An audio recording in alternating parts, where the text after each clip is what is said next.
Hi, it's Ivy Slater. Welcome to Slater 6X Live. It's 4 p.m. Eastern, 1 p.m. Pacific, and you know what happens now? Just what I said in that video earlier today. We're going live with an amazing woman that I had such an honor to be introduced to, Kris Ward. Kris Ward is the CEO of Win the Hour, Win the Day. Here's her specialty.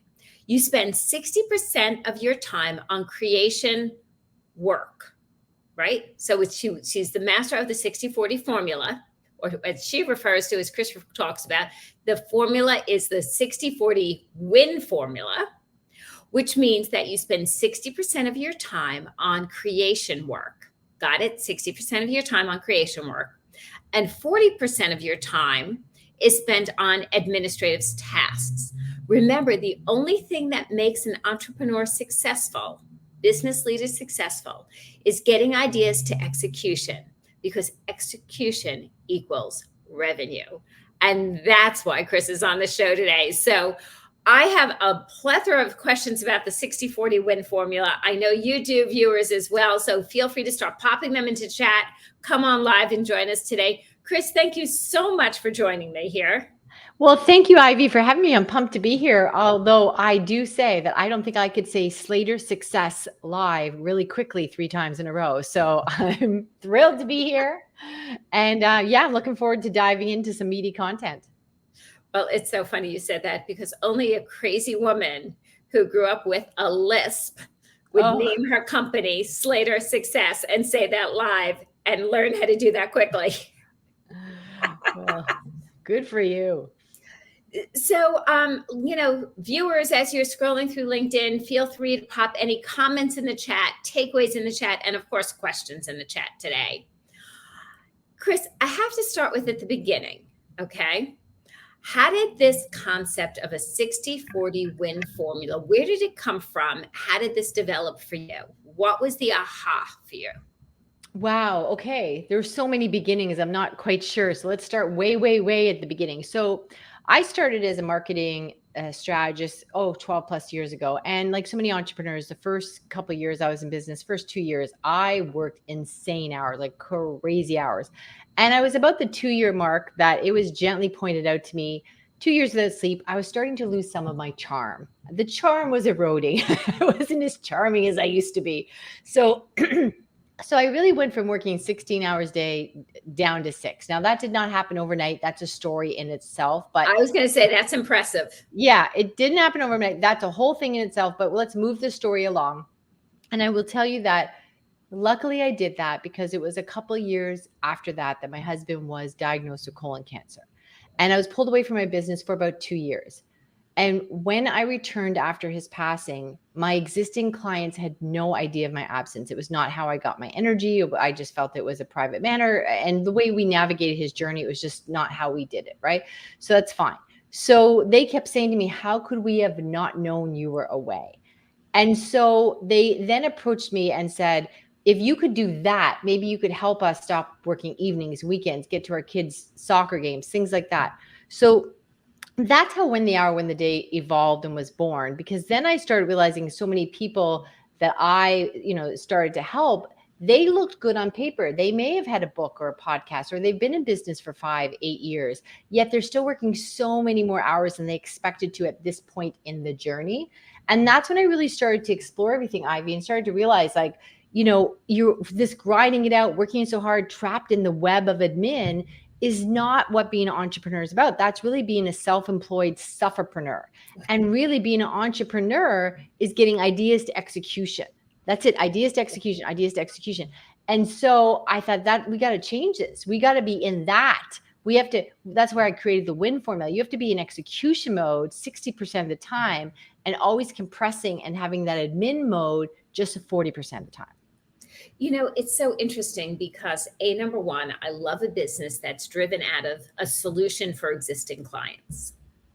Okay. So it takes a great leader to be a leader who's leaning in and listening to their clients. And from listening, new ideas percolate, new avenues of business, sometimes complete shifts in businesses in your case. But so often we're so busy doing the day-to-day that we don't lean in. and we don't listen. So, first of all, hats off to you for listening well and then actually taking action on it. Well, Ivy, flattery will get you everywhere with me. But here's the thing, I can't really take that much credit because what I would say is, oh my gosh, if I didn't have a business to come back to, because my business, continued to grow without me. And if I didn't have a business to come back to, I would have had to, look for a job, whip up a resume, try to be charming in an interview, and learn a new responsibility. And I was not in the headspace of doing that after losing my best friend, my husband.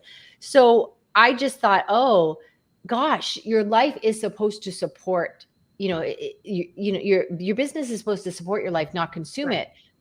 And people would try to bestow a lot of sympathy on me or treat me different. And I would say, listen, everybody has something. This is my something right now. Life has interruptions. Parents get sick, things happen, whatever. There's interruptions. So you better have a business that supports your life instead of consuming it, thinking once you get past this next thing, your business will be different. And then you find out you've been saying that for 8 or 12 years. So I just had full on appreciation and empathy for, wow, we're all pretty vulnerable in this situation. We better have something that we can stand on when, life throws us some pivot turns. And, so many things you're saying are resonating for me. I have spoken for years of building a business that supports having a great life and not building a business that consumes your life or building a business and having no life. Mm-hmm. We could go, you and I can riff on this and go on and on and on, Mm-hmm. which is incredibly sad, by the way. From two women who keep a sense of humor around us. And it's pertinent to know that when we're building something, that the greatest value is to prioritize our lives first. And I remember years ago, somebody had said to me, "Oh, Ivy, stop worrying about how much you're working.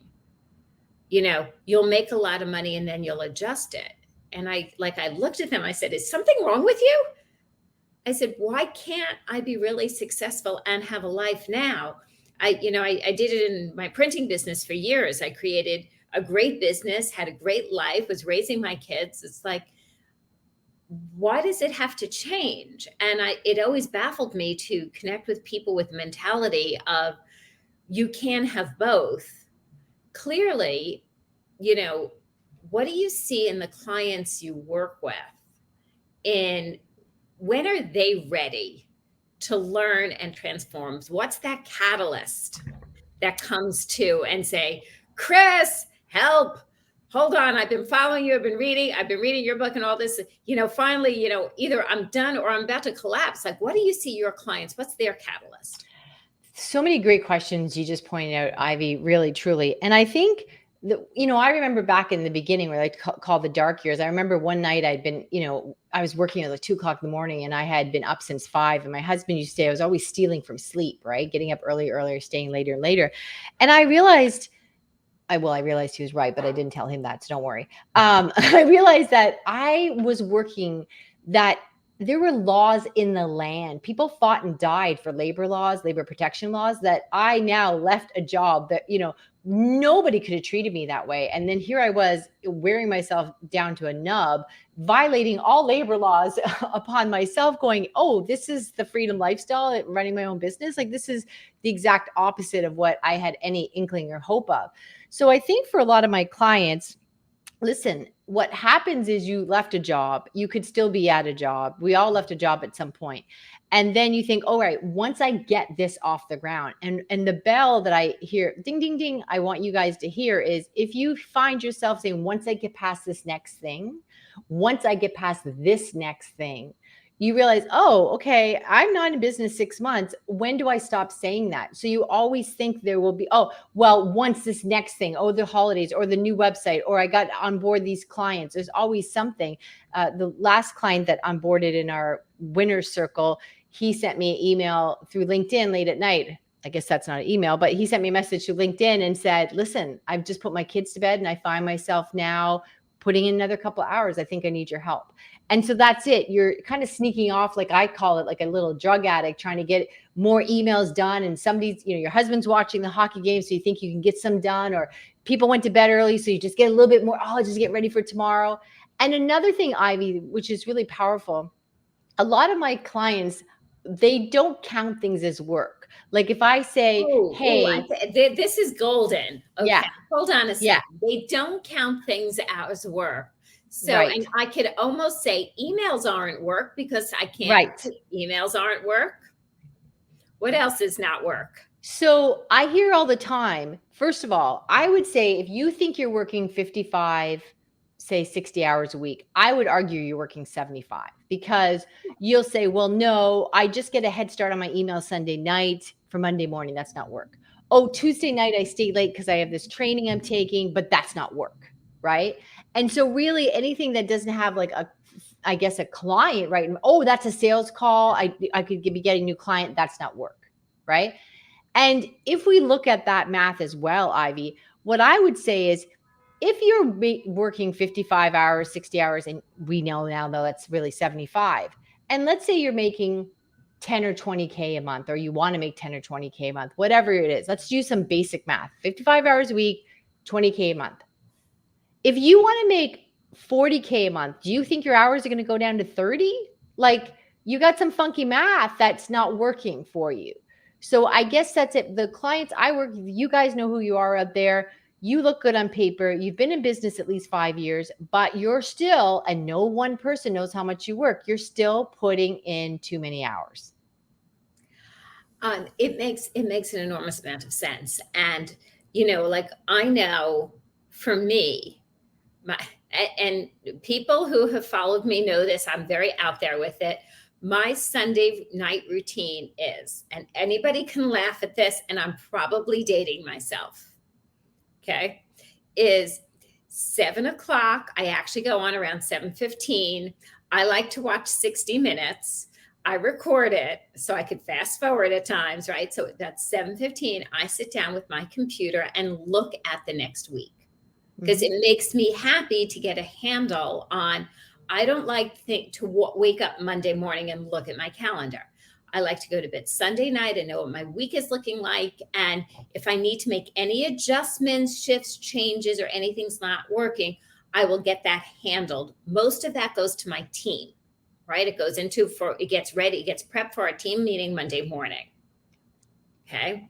Now, I know, Kris, there's a hell of a lot you could be course correcting here. Well, not really, because really I look at it like a buffet. And so we're going to serve a bunch of things and you choose from that what you want. So, I mean, I don't love the idea of you looking at your work Sunday night, because that's not what anybody will tell you as far as meditation, mindfulness, relaxing. That doesn't seem to soothe the human brain. But on the other side of that, if you're cutting out early on Friday and you get most of Friday off, then great. Like I'm not here. I do that. Yeah. So I think you have a lot on the go. So if that cutting out Friday early is great, and then you just take a peek on that Sunday night, that's not a problem. I really do think, obviously, that, I think we connect on a lot of levels. I think you've got a lot of the hiccups and the bumps behind you. What happens for most people, though, is that thing jumps to another thing, and I'll just take a quick look at my email. I'll just take a quick look. And then you all of a sudden realize I'm not at my computer, but I have been on my phone for an hour and a half. And now your brain is going in all different directions. And I think for most people, you bring up a lot of salient points, Ivy. I think for most entrepreneurs, the real confusion comes into play when they don't understand or fully are aware of the difference between growing your business and scaling your business. So growing your business, you're always trying to keep up. And it's like, there's always a reason. I got a new client, I got this, I got that. But scaling your business means you're getting more and more effective in less and less time and bringing in more revenue. And you're leveraging your time and your team. Exactly. And I know, in this year of scaling, I have found more time in my week than ever before. Yeah. Yeah. And we have been scaling this year successfully and aggressively. Yeah. Or I'll put this, with great intent. Yes. Yes. Okay. And one of the greatest things is, for instance, Kris hit me spot on. I have a lovely women's lunch on Friday because I'm choosing to. Is there some business related there? Yes. And there's a hell of a lot of pleasure about being in the same community together and blah, blah, blah, blah, blah. And we're both upstate and the gardening and it's a very, very, very lovely experience. In the morning, I'm having coffee with my old business partner, which is always a joy. We don't see each other as often enough. And it's coming from a place of family and both of our kids are engaged in this, that, and the other thing. So Kris, you're right. And then come Friday afternoon, I'll take a glance at my emails when I get back, but that's it. Yeah. So it's truly, I know one of the things that is important to me is knowing my boundaries. Yeah. And for a lot of people, they don't have that luxury, and even though, and they could be in business as long as you, Ivy, and still, most of my clients will tell me, first of all, I hear things all the time. Like sometimes they'll say, Kris, I feel like a pilot driving a bus, or I feel like I'm holding on to the side of the pool and I should be swimming, or a client recently came on board in the winner's circle. And she said, I felt like I was, trying to throw darts at a dartboard, but the lights were off. I didn't even know where the board was. And they repeatedly tell me that they get 25 hours back a week within the first month of working with us. And that people often say to me, well, I heard that, Kris, how do you possibly do that? You know what? It's really not hard when you take out a Saturday, a full day on the weekend and 2 evenings. That adds up really quickly. It's not the magic of how great I am. It's you don't understand how hard you're working. So you're the problem. I'm not the savior, right? So I think that's the thing, is also back to the fact that you just get so hungry and ambitious and think, well, once I've come this far, once I climb this next mountain, like the person said to you, well, once you grind it out for 10 years, then you can have that. Well, sorry, life is about now, like now. Yeah. I think we've both learned lessons that life is about now. Yeah. And it's about living at 100% and having the businesses that support 100% of life. Viewers, as you're scrolling through LinkedIn, whether it's while we're live or whether you're watching this on replay, if something resonates with you, if something is a takeaway for you, something said, oh, this is what I want to take action on, put it in the comments so we can help you and hold you accountable. If a question arises, please jot it down. Even if you miss us live, Kris and I are going to be going back and watching this stream and being there as a resource. And of course, feel free to reach out to either of us, because we're both of the principles of that business is supporting a great life and we should be living it. Mm-hmm. So Kris, when we look at, first of all, I want to talk about, I want so much to talk to you about. I do want to delve into a little bit more about this 60-40 formula, because when I look at the 60-40 formula, and we were talking about it previously, I am a great delegator. I love to delegate. And anytime I feel a bottleneck, my team knows to call me out and saying, Ivy, what needs to come off your plate? What needs to come down? What needs to come down? I 100%, I give this assignment to many, many clients of write down for 2 weeks everything you're doing. And they're like, okay, so you want me to write this down while I'm working? I said, I think you should do the whole time, because we actually want to see when you're working. We want to see what you're doing when. We want to see the most productive times for you. And we want to see what can come off your plate. How do you help people? Do you help people get things off their plate, as well as, because there's the 60% of growing the business, the 40% of admin, and no matter what level of leadership you are, there's always admin that's involved. Mm-hmm, mm-hmm, mm-hmm. And then there's the things we're doing just because we can't get out of our own way. Yeah. So I'm gonna pick on a word that you use, and I know it doesn't mean to you what it means to most. So really, I look at you, Ivy, let's say I work with people, helping them lose weight, and you're like, no, I'm in shape, Kris. I just want to tone up a little bit, right? So this is not for you, but this is for others. I don't love the word delegate, because to me, that's a lateral move. It has to come through you and go sideways. So I'm really about having what I call a win team, a what is next team, so they can get to what is next. And when you have a win team, it allows you to do, instead of following the very parentified model that we've all been exposed to as employees and is still out there in the corporate world. And that model is you bring somebody on and then you check their work. And so it becomes like a parent-child, teacher-student type situation. And that's where you start delegating work to them.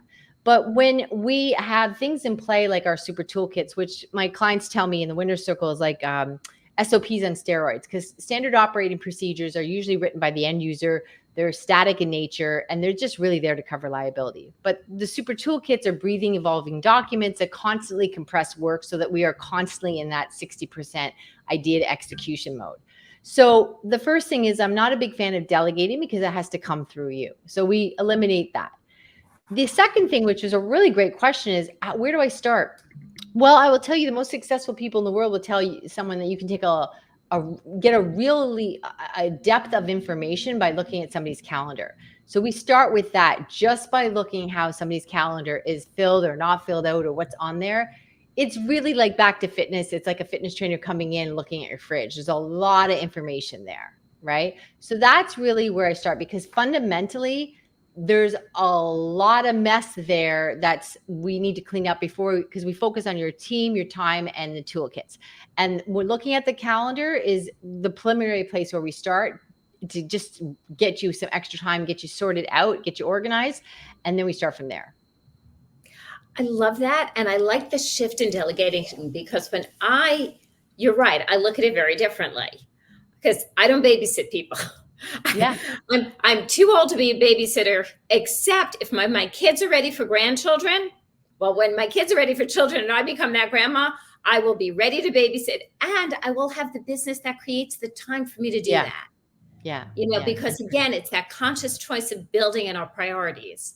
Yeah. But you're right, when I talk about delegating, I don't check work or anything else. They do their job. My team has their toolkits. Everybody has their roles and responsibilities, and we collaborate once a week, and we check in if we need each other, or if they have a question or something new comes up and we can develop something. But if not, everybody has their roles, responsibilities, or as you're well saying so beautifully, their toolkits and their response and their actions. What drove you? I have to ask this before we run out of time, because I have to ask because I'm always curious. What drove you to write a book? Because there's doing the work with the clients we love, and maybe some people, and God bless you if you find the labor of love of writing books. And I'm on my third, and it is work. Yes. I remember one day saying to somebody on my team, if something happens to me, you have to finish this damn book. Like, because you just think at some point it's not going to happen, right?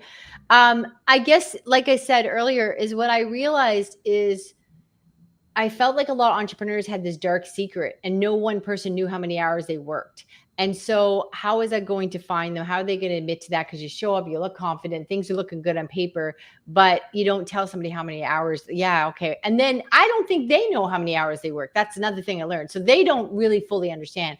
So I just thought a book would penetrate that darkness. And I thought, how could I reach more people? How could I help them? Because I am passionate about this movement that your business should support your life and not consume it.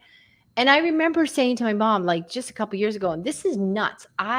Who knew I would have to learn not to work so hard? Like, that's the biggest compliment anyone could give you anywhere at any time. And to unlearn that and to go, that's not something this grinding it out.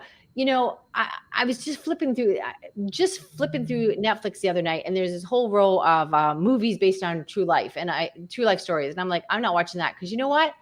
They have to suffer and be sad and grind it out before you get to the happy part. Nobody just says, here's a great life, and we're going to take you through this journey where they had, just enjoyable things and happiness, right? And that's what you see online all the time, is this grinding it out and sweating it out. And, that's just glorifying an ill-planned journey. And then we buy into that as entrepreneurs, like this is the way to go, and never quit and don't surrender and take the mountain. It's like people. No. I promise you that you are working against yourself. You're wearing yourself down. You're wearing down your battery. And I know for me, when my business was new, I read all these studies and blah, blah, blah about how the brain works. And, now I show up for work refreshed and leave fresh. But back then I was reading all this science and I was going, yeah, but somehow my brain is exempt from all this because I care so much about my business that despite what Stanford did and Harvard, that my human brain does not succumb to their science because they don't know how much I want this business to grow. And we drink the Kool-Aid. And so I was hoping the book would penetrate that. And people tell me it does, because the way it's written, it's very easy to read, and it divides you into, are you a successful person or a struggler, which is not based on income. It's based on lifestyle. And so then people come to me and say, Kris, I tried all through the book, but oh my gosh, I'm a struggler. So it allows you to self-diagnose and therefore crawl out of this thing that you think grinding it out is going to serve you. And I love the terms you're using. And so many people stay in struggle. So many people stay in struggle because they don't see there's another way. Yeah. They don't see that, and it's true. So many people see success as a financial formula. Yeah. All the money in the world means nothing if you're not living a life. Yeah. But you can have, it's not either or. You can have money. Exactly. 100%. Because listen, when you got what I call a tired hangover, you're not serving anybody. Your brain, all the best inventions of humankind in history were created in times of rest or play. Right from Newton's apple, everything is like, oh, wow. That's when your mind is most creative, not when you're hurtling through the day trying to outrun time like I did for many years. And I call myself still a recovering rushaholic. And I just thought I could go faster than everybody else. And that's a problem too. And you guys know who you are. You're the go-to person for a lot of people in your life. You get more done than anybody else. So then what happens is you think, oh, there's just too much to get done. And that's how I operate. I'm like, well, I get more done than anyone. So it just can't be done. Or I just have to stay up later and later. But you just don't have strategies in place to scale. You're just trying to keep up with the growth. So if you can leave our viewers with one tip, one action they can take from showing up, from watching this LinkedIn Live, whether you're live, whether you're scrolling now, whether you're watching it on a replay, what is one action a business leader can take? So here's something you can do starting today. And here's something that most people just don't grasp this concept at all. So as we talked a little bit earlier, there's all these things that you don't put, like, you say, oh, I don't even count that as work. So what I would argue is people are not treating their calendar like their time bank account. There's things that they do every day that are not on the calendar, right? And people say, well, Kris, I do that every day. And it could even be emails. And I'm not talking about breaking down your day in 15-minute increments. It's like 1 hour blocks, right? So they'll be like, yeah, I do that every day. I don't need to be reminded. Well, a calendar's not about remembering.